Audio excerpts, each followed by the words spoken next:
This pond is primarily used by students in biology class. Not exactly where you'd expect to find what experts estimate is a 3-foot-long striped American alligator. It's believed to be a pet who escaped or was let loose. 13 ABC's Micaela Marshall has been on scene for hours and joins us live with the very latest. Micaela.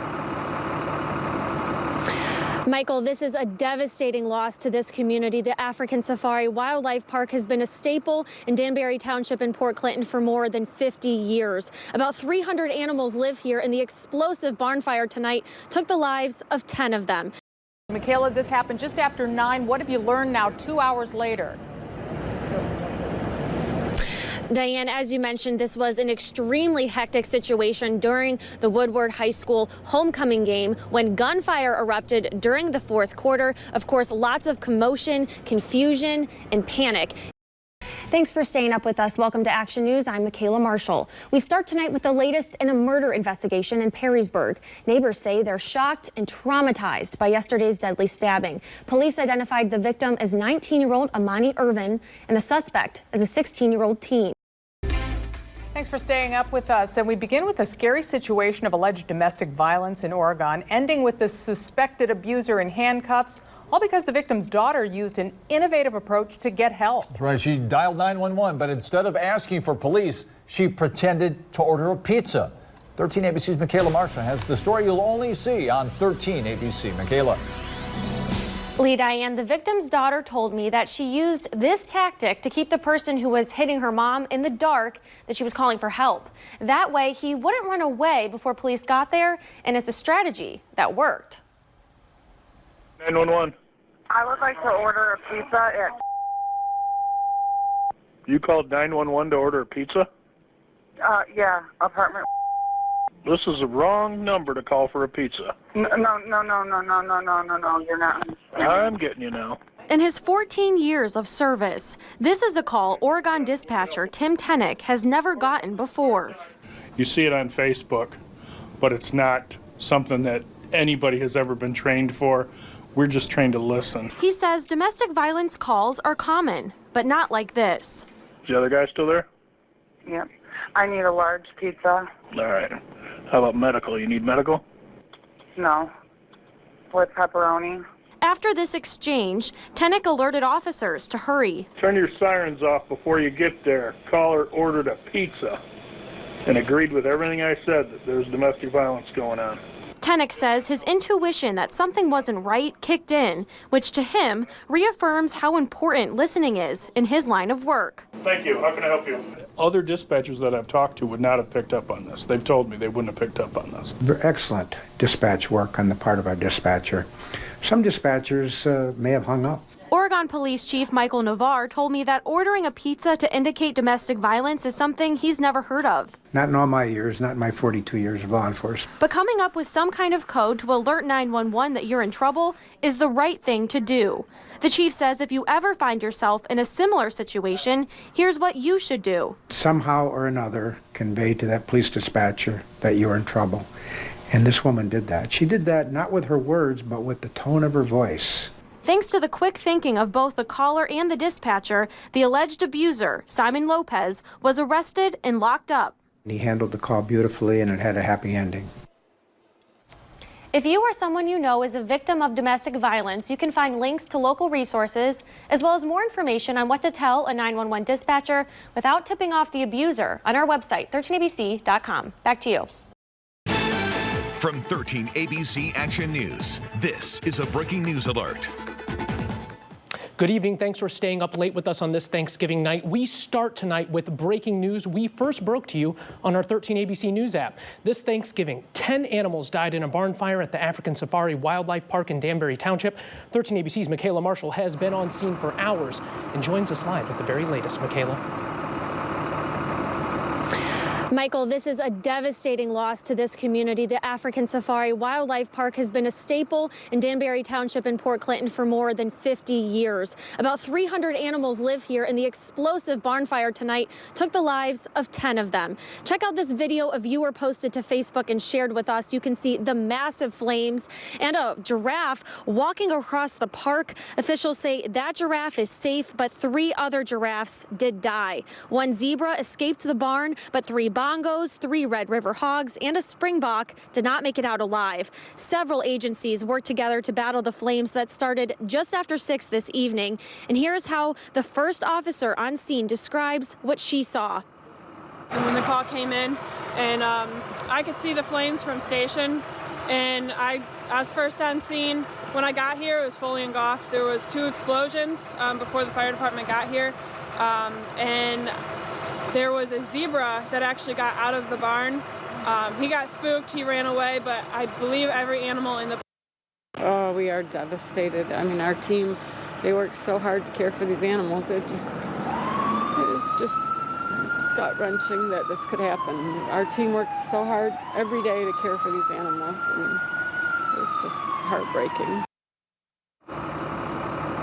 The co-owner of the park, which you just heard from there, she runs this place with her father and says it's been a huge part of her life for her entire life. She tells us that the park was closed for the holiday today and will remain closed tomorrow as they mourn the loss of these animals. At this time, the Danbury Township Fire Department is leading the investigation. The cause of the fire is unknown, and we're told that a state fire marshal will be on scene tomorrow to try to piece together exactly what happened. Reporting live in Danbury Township tonight, Micaela Marshall, 13 ABC Action News. Those stories and more straight ahead, but first, it is the talk of the town just over the state line. A gator, of all things, spotted swimming in a pond. Experts think it's an American alligator, and it's in the pond behind Bedford Junior High. Big questions tonight. How to get there, and how are they going to get it out of there? 13 ABC's Micaela Marshall out by the water all day today, talking with experts and school leaders, and she joins us live right now. Micaela. Lee, Diane, there's been a lot of people coming out to see the gator for themselves, some even attempting to catch it. But until professionals safely capture the animal, Bedford school leaders are asking everyone to stay away. Check out this 13 ABC News drone footage. You can see what experts believe is an American alligator gliding along in a murky pond. This pond is in a wooded trail area behind Bedford Junior High. A teacher spotted the animal, one not native to Michigan. It's very small. It's no threat to nobody. This pond is primarily used by students in biology class. Not exactly where you'd expect to find what experts estimate is a 3-foot-long striped American alligator. It's believed to be a pet who escaped or was let loose. It got loose or somebody let loose, one or the other. And they're going to instinctively go for water, find water. And when I was walking in, there's fish and stuff. Joe Garvrick owns the Indian Creek Zoo. School leaders called the DNR, which said Joe was the man for the job. Now, I pick them up all the time. During our interviews, we saw the reptile moving. There he is. Joe attempted to catch the gator with his bare hands, but it was too quick to snatch. We'll come out here with a little boat and some nets, and we'll probably get it to one side with some fishing nets, and we got a noose that can go around its neck. Mark Garman, the athletic director at Bedford, is asking everyone to stay clear of the area. Entrances to the pond are blocked with cones. And then now it's a little bit of a burden for us because we need to make sure we get rid of it. We already is knowing, we trust Joe's expertise on this, that it's not a real threat to anyone. It's going to stay there, but we will get it out of here as fast as we can. If this was a 8-foot alligator, I would stay out here tonight and we would get it, but it's very, very small. So for at least tonight, this gator remains in its new, unlikely home. Again, experts say there is no immediate threat. The plan is for the alligator to be relocated to the Indian Creek Zoo tomorrow, where a few others currently live. Lee, Diane. We have not just been sitting back and allowing these things to happen. Law enforcement speaking out tonight after a story that we first brought you last night on Action News at 11. This YouTube video has been viewed tens of thousands of times. It shows vigilante dads catching a suspected child predator at the Fremont Walmart. They call themselves Dads Against Predators. And that video leading to an arrest and deportation case involving 39-year-old Rafael Valadez Loera. Now, several law enforcement leaders are voicing their concerns, asking the group to stop their crusade. 13 ABC's Micaela Marshall on the story since the start. She's live now with the very latest. Micaela. Lee, Diane, today's news conference at the Fremont Police Department included leaders from multiple Sandusky County law enforcement agencies, including the sheriff, Fremont's mayor, the city law director, the acting county prosecutor, and the superintendent of Fremont City Schools also there, all coming together to ask Dads Against Predators to stop and explain the reasons why. It's a video that's made an impression online. Why do you think you're video? Because you're a pedophile. You're a predator, and you're doing things in my town. You're doing in my town that we don't around with. Many community members are praising Dads Against Predators for catching potential pedophiles red-handed. This man came here to meet a 14-year-old boy for sex. But local police agencies don't think this method is the best approach. My fear is by doing these types of things, they're going to stir up a hornet's nest, and all they're really doing is exposing these people, maybe embarrassing them, and then they walk free. The group claims in 24 hours they caught on camera 3 child predators, 2 at this Fremont Walmart, another one at this McDonald's. And local law enforcement says they appreciate the light this shines on the prevalence of this problem in their community, but they don't recommend you take matters into your own hands.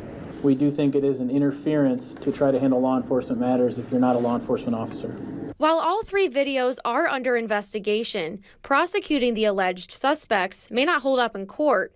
That's because civilians pretending to be 14-year-olds on dating apps and then recording the suspected predator is not evidence supported under a state statute. That is where the issues come in. If we don't do things correctly, there is a potential that people who are predatory in our communities could walk away from this and continue to do these types of things, and they'll get better at avoiding us.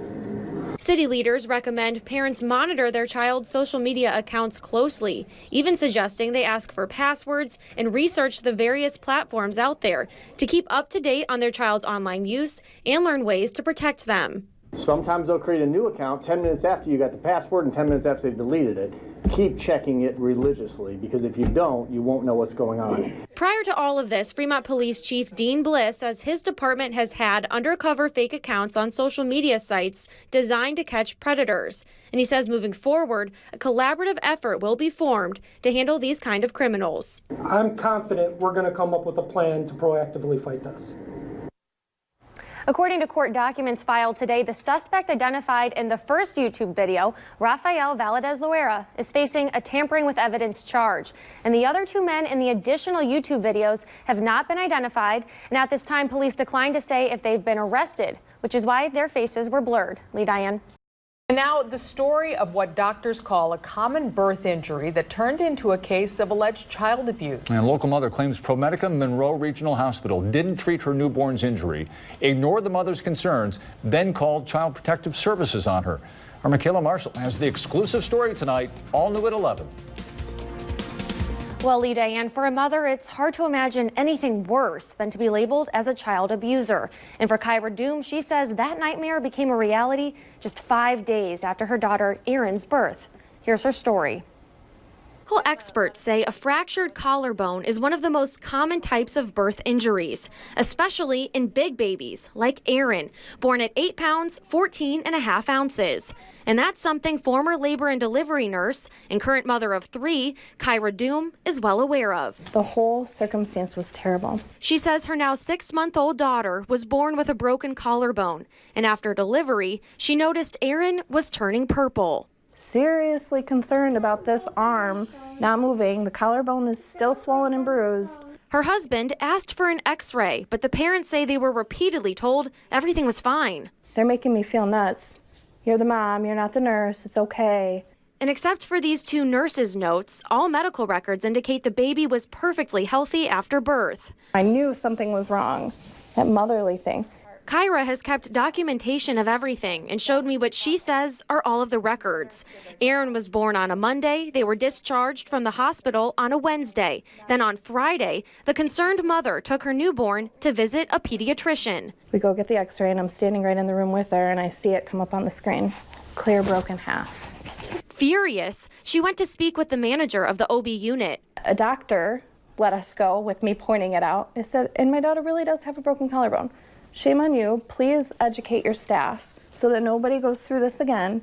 And then that night, Child Protective Services knocked on the door. And she goes, you have a baby with a broken collarbone? And I said, yeah. She goes, and you did it? And I said, what do you mean by that? Like, kind of. I birthed her. At just 5 days old, Kyra says Erin had 24 x-rays done to verify that she had no other broken bones. The pediatrician she saw who diagnosed the fracture wrote a letter to confirm the injury was from birth, even with the CPS finding of no preponderance, which means that the evidence did not support any kind of abuse. Erin's medical records indicate alleged child abuse.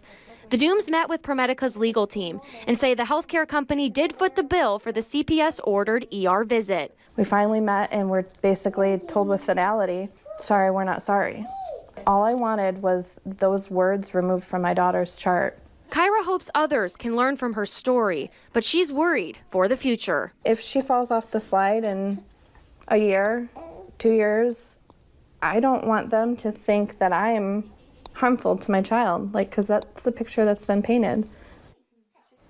I did reach out to ProMedica for a comment. A spokesperson sent me this response. ProMedica takes all patient concerns very seriously. We have worked with the Doom family regarding this matter. The family's concerns were investigated. The actions ProMedica took were deemed to be appropriate.